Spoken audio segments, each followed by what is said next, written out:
One of the first things that I try to tell my patients is, if you feel anxious, let's accept, okay, I feel anxious. Let's try and identify.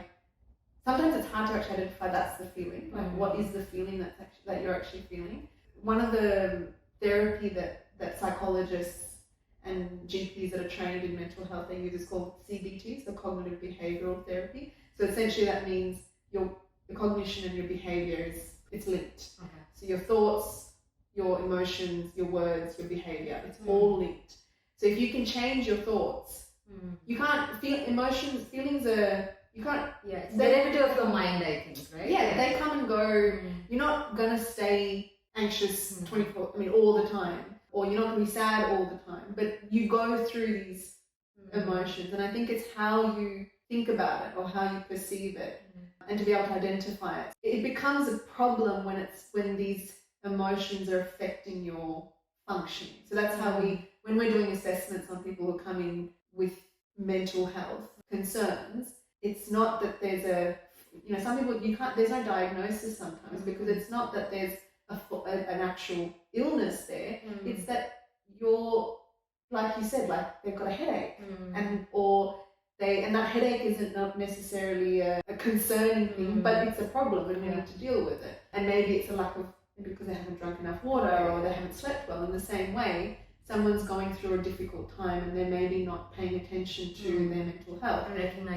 recognizing it and putting in things in place to try and improve that mental health. And what often leads to a diagnosis of a formal mental health issue is when it affects your daily functioning. So when it starts to affect your ability to work, or when you affect the ability to be able to get out of bed and to deal with your family or friends, that's when it's a problem. Yeah. And so I would say, before it gets to that point, see somebody, talk to someone, whether that's a GP. Here, the first port of call is your GP. Some GPs are more trained in mental health, so I have taken a bit more of an interest in mental health, and that's why I'm doing a placement in Headspace, and it's more focused on youth. So from the age of 12, 13 to 25 is the age group.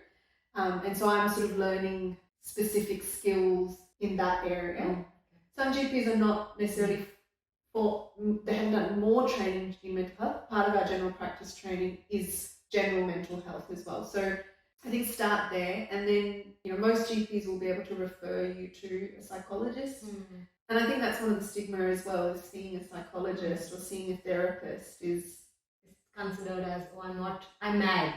Yeah. And here in Australia, we're quite lucky that psychologists can be expensive, but we can do mental health care plans that allows you to have government support. So you get rebates that can help you see psychologists. During COVID, it used to be up to 20 sessions in a year. Now it's 10 sessions, but 10 sessions is still quite a bit,